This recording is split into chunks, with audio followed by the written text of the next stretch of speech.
अस्सलामुअलैकुम and welcome. मेरा नाम है उमर मुज़फ़्फ़र और आप देख रहे हैं उमर मुज़फ़्फ़र ट्यूटोरियल्स। आज का हमारा टॉपिक है हार्मोन्स ऑफ पिट्यूटरी ग्लैंड। क्या? Hormones of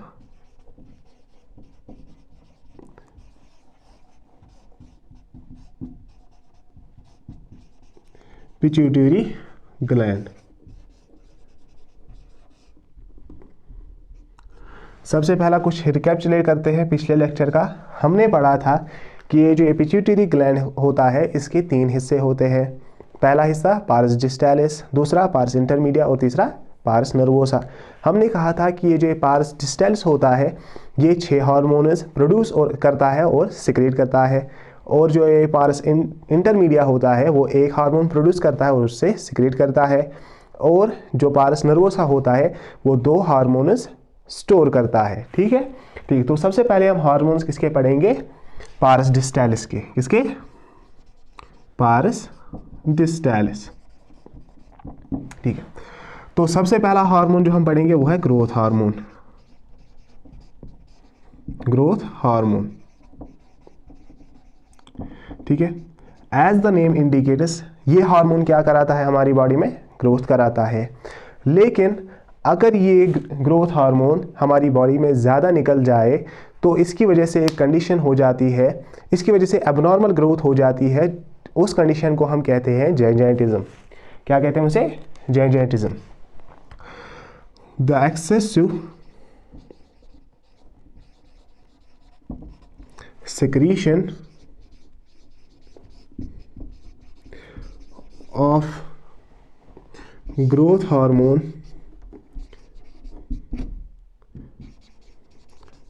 stimulates abnormal growth,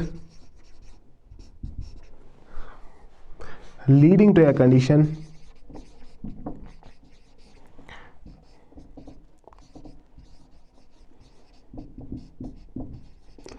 called gigantism।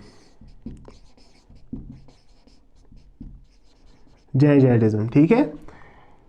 इस कंडीशन में क्या होता है, ये जो इंसान होते हैं ये बहुत ही ज़्यादा लंबे हो जाते हैं, उसी को हम कहते हैं जाइजेंटिज्म।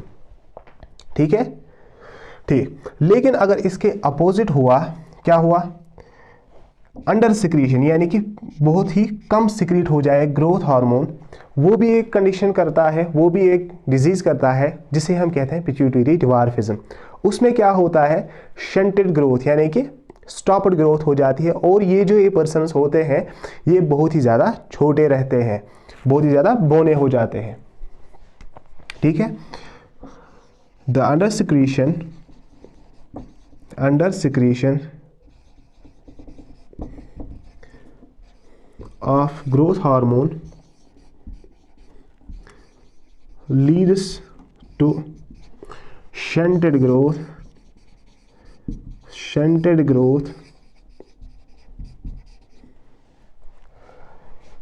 called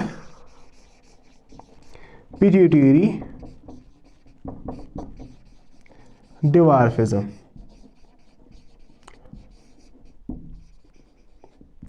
पिट्यूटरी डिवार्फिज्म, ये जो ये पर्सन्स होते हैं ये बहुत ही ज़्यादा छोटे रहते हैं। ठीक, ठीक। अगर ये जो ये ग्रोथ हार्मोन है ये मिडिल एज्ड पर्सन्स, वो पर्सन जो अपनी मिडिल एज में है, यानी कि कौन से पर्सन्स? जिनकी एज 30 से 40 के दरमियान होती है या इस रेंज में आते हैं, अगर उनमें ये ग्रोथ हार्मोन ज़्यादा निकल जाए तो वो क्या कराता है? डिफॉर्मिटीज़ कराता है। ठीक है, यहाँ पे लिखते हैं the excessive release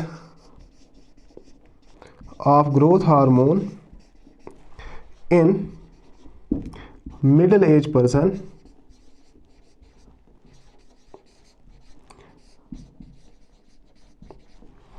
Leeds to severe disfigurement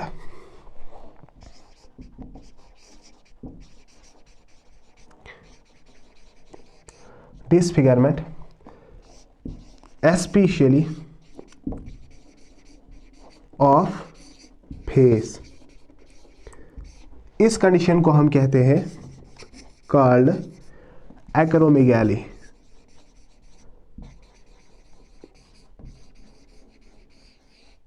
ठीक है, ये जो डिजीज है ये बहुत बार नीट में पूछी जा चुकी है कि अगर मिडिल एज पर्सन में एक्सेसिव रिलीज हो जाए, ये बात याद रखना, एक्सेसिव रिलीज हो जाए कौन, ग्रोथ हार्मोन, वो एक कंडीशन कराता है जिसे हम कहते हैं एक्रोमेगाली।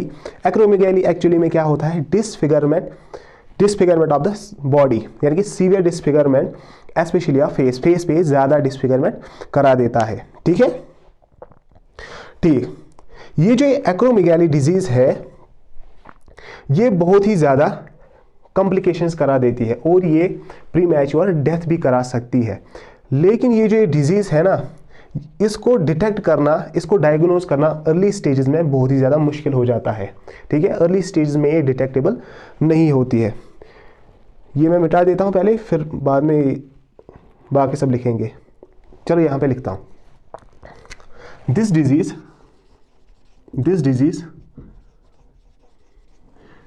is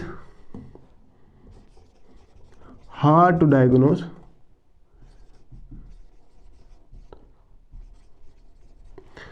in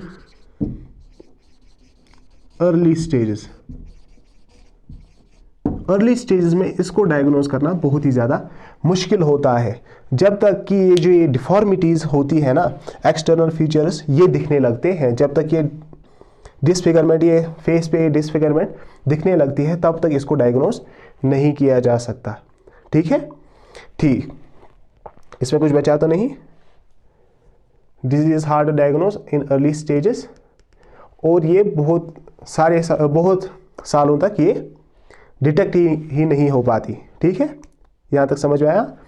ठीक, ग्रोथ हार्मोन्स में सिर्फ इतना ही हमें पढ़ना था, ये आप लिख लीजिए। हम दूसरा हार्मोन स्टार्ट करते हैं जिसे हम कहते हैं प्रोलैक्टिन।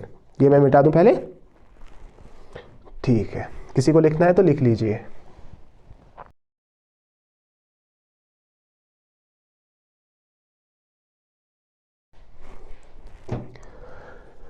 ठीक है, दूसरा हार्मोन जो हमें पढ़ना है वो है prolactin.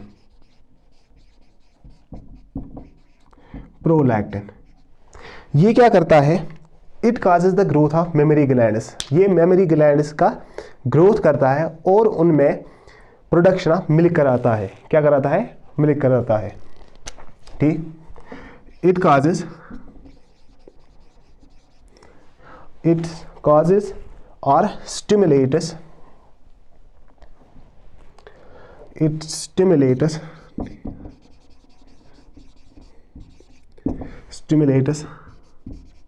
the growth of mammary glands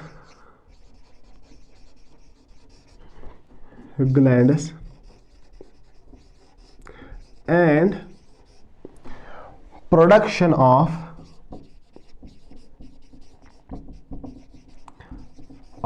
milk in them। ठीक है, ये समझ में आ रहा है। ये क्या स्टिमुलेट करता है, growth of the mammary glands को की ग्रोथ कराता है और उनमें मिल्क को प्रोड्यूस कराता है। ठीक है, ये समझ में आ रहा है। बस प्रोलैक्टिन में इतना ही पढ़ना था। ठीक, अब हम तीसरा हार्मोन पढ़ेंगे जो है ACTH, जिसे हम कहते हैं एड्रेनोकॉर्टिकोट्रोपिक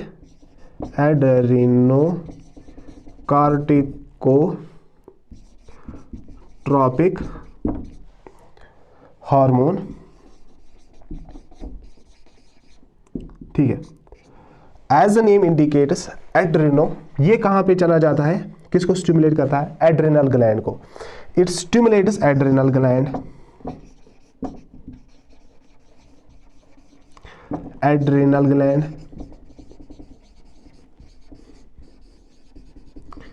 उसे स्टिमुलेट किसके लिए करता है,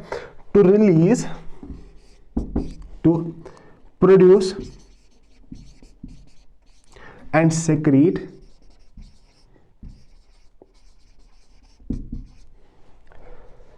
स्टेरॉयड हार्मोन्स, स्टेरॉयड हार्मोन्स, उन हार्मोन्स को हम क्या कहते हैं? ग्लूकोकॉर्टिकॉइड्स। कौन से hormones?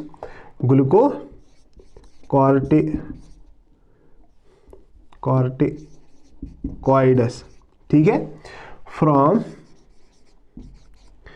Adrenal gland. From adrenal gland तो पता है किस पार्ट से?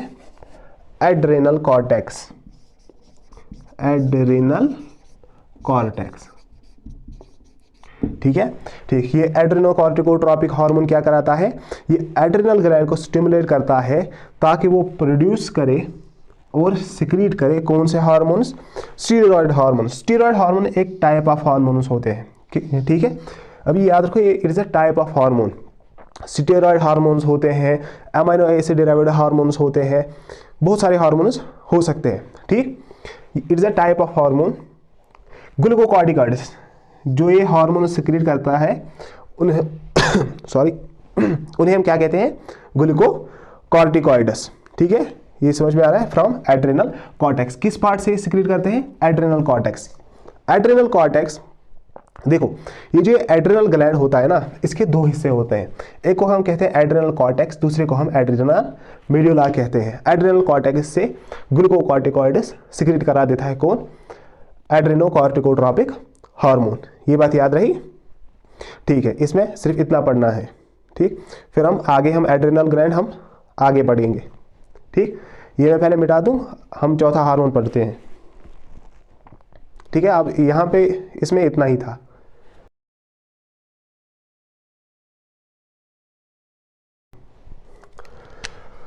फोर्थ हार्मोन था thyroid stimulating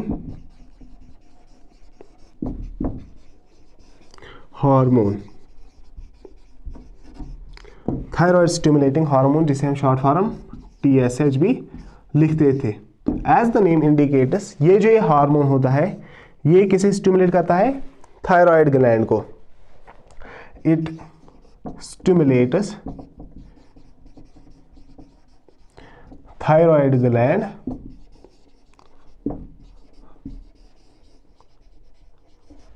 to secrete thyroid hormones. Thyroid hormones. सिर्फ यहां पे इतना ही याद रखो कि थायराइड ग्लैंड को कौन स्टिमुलेट करता है? Thyroid stimulating hormone. और इसके जो हमें हार्मोन्स है ना, वो हमें बाद में पढ़ने हैं जब हम थायराइड ग्लैंड अलग से पढ़ेंगे, ठीक। यहां पे इतना याद रखो, thyroid stimulating hormone, it stimulates the thyroid gland to produce and secrete, to, यहां पे लिखता हूं, produce and secrete thyroid hormones. कौन कौन से थायराइड हार्मोन वो हम बाद में पढ़ेंगे, ठीक। पांचवा हार्मोन जो हम पढ़ेंगे, जो हमें पढ़ना है वो कौन सा था? Thyroid stimulating hormone. पांचवा हार्मोन हम पढ़ेंगे कौन? गोनेडोट्रोफिन्स।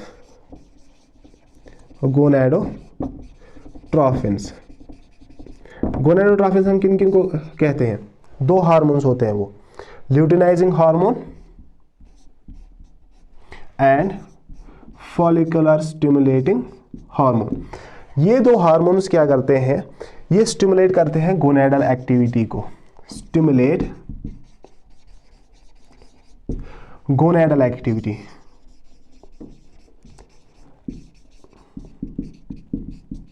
ठीक है।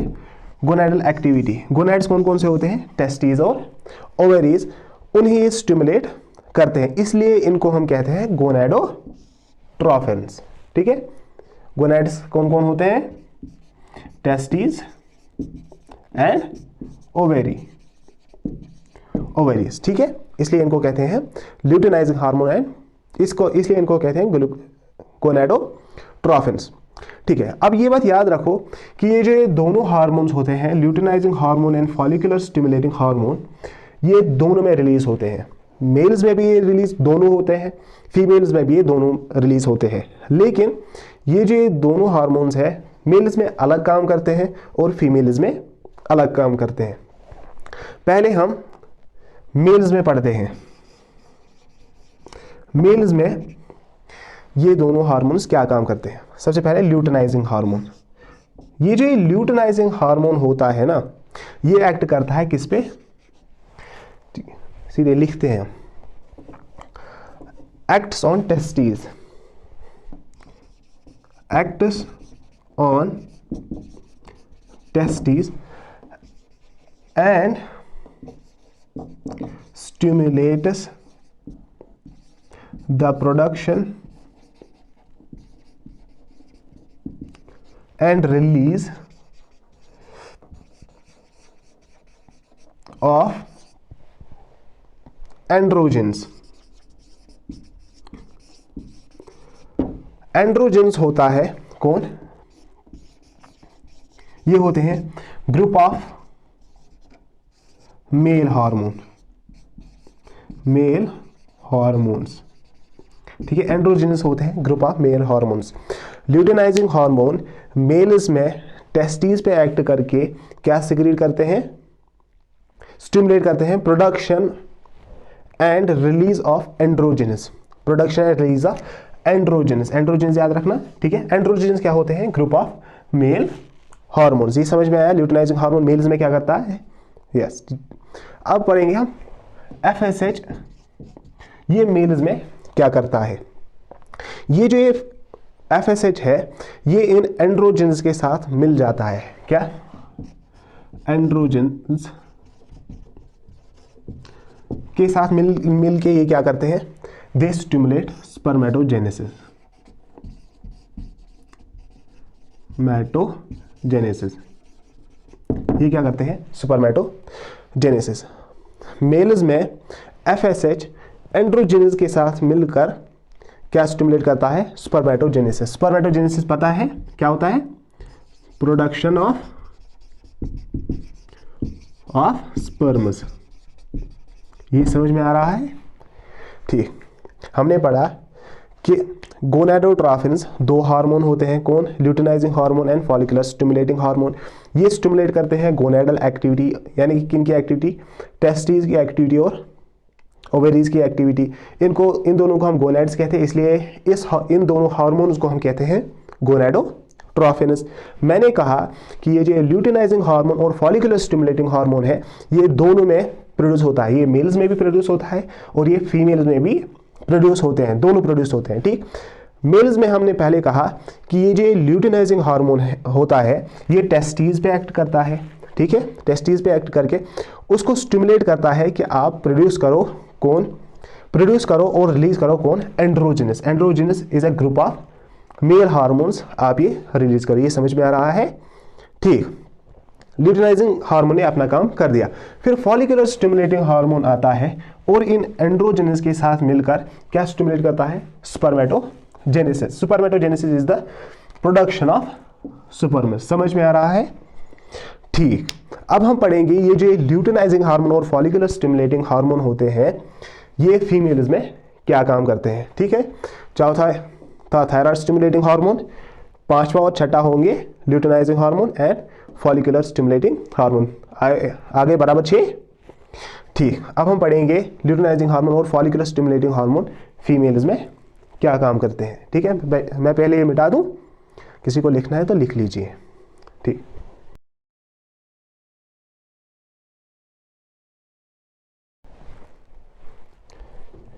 ठीक है, फीमेल्स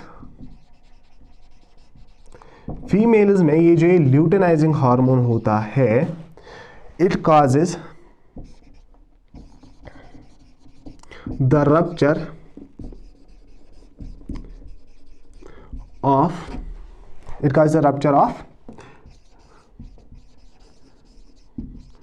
ग्राफियंस फॉलिक्यूल। ग्राफियंस फॉलिकल, ये जो ग्राफियंस फॉलिकल होता है, ये होता है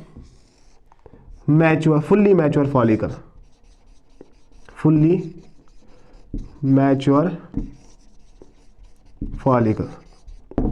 सर अब ये फुल्ली मैच्योर फॉलिकल तो हम रट लेंगे, लेकिन ये फॉलिकल होता क्या है, देखो जो एग्स होते हैं ना ओवेरी में, जो एग्स होते हैं, मान लो ये एग है, ठीक है, ओवेरी में, इसके इर्द गिर्द होते हैं कुछ सेल्स, ठीक है। अब ऐसे ही याद रखो कुछ सेल्स होते हैं, ठीक ठीक। इस स्ट्रक्चर को हम कहते हैं फॉलिकल। क्या कहते हैं उसे? फॉलिकल, फॉलिकल, ठीक है, ठीक। इस फॉलिकल के बहुत सारे स्टेजेस होते हैं, primary follicle, secondary follicle, tertiary follicle, ठीक। और इसका जो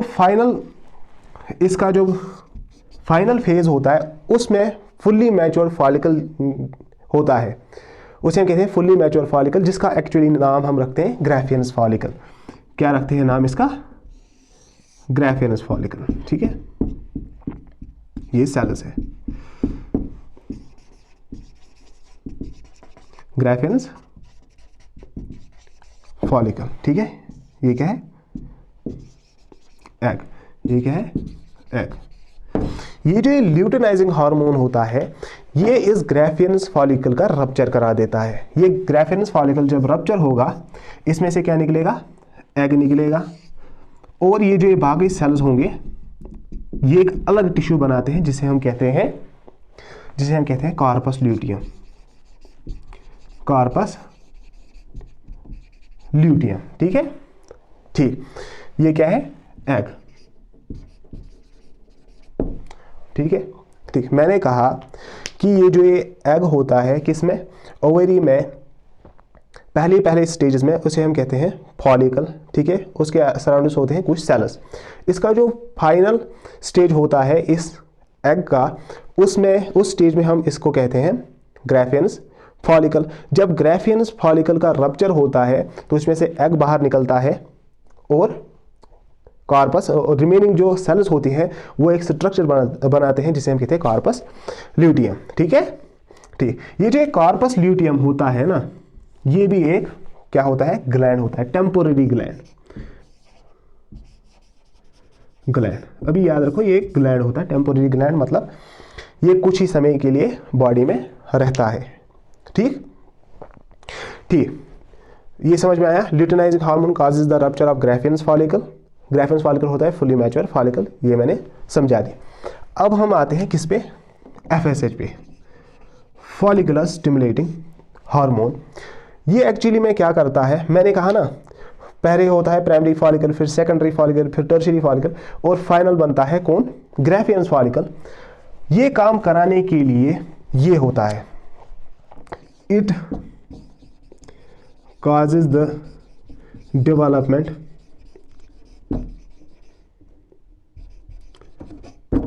of follicles, ठीक है, ठीक। ल्यूटेनाइजिंग हार्मोन में एक और बात याद रखिए कि ये जो हमने कार्पस ल्यूटियम हमने यहाँ पे कहा ना, ठीक, इसको भी मेंटेन कौन करता है? Luteinising hormone. कहाँ पे लिखूँ अभी? यहाँ पे लिखता हूँ, ल्यूटेनाइजिंग हार्मोन आल्सो मेंटेन्स, क्या मेंटेन करता है? कार्पस ल्यूटियम, ठीक है, ठीक। ये कार्पस ल्यूटियम कहाँ पे होता है? ओवरीज में होता है, बाद में पढ़ेंगे हम फिर ये, ठीक ठीक। फीमेल्स में ल्यूटेनाइजिंग हार्मोन काज करता है, क्या करता है? Rupture of Graafian follicle, fully mature follicle, समझ में आ रहा है, ठीक ठीक। फिर फुली मैच्योर फॉलिकल का जब रप्चर हुआ, ग्राफियनस फॉलिकल का जब रप्चर हुआ उसमें से एग निकला और कार्पस ल्यूटियम बना। कार्पस ल्यूटियम को कौन मेंटेन करता है? ल्यूटेनाइजिंग हार्मोन खुद ही इसको मेंटेन करता है। फॉलिकुलर स्टिमुलेटिंग हार्मोन ये क्या करता है? डेवलपमेंट ऑफ फॉलिकुलस, ठीक है, ठीक। इतना याद रहा? बस यहां तक इतना ही याद रखो, ठीक ठीक। अब इसके बाद हम कौन सा हार्मोन पढ़ेंगे? MSH, यानी कि किसका हार्मोन है वो? पारस इंटरमीडिया का हार्मोन, ठीक है। ये मैं मिटा दूं, किसी को लिखना है तो लिख लीजिए।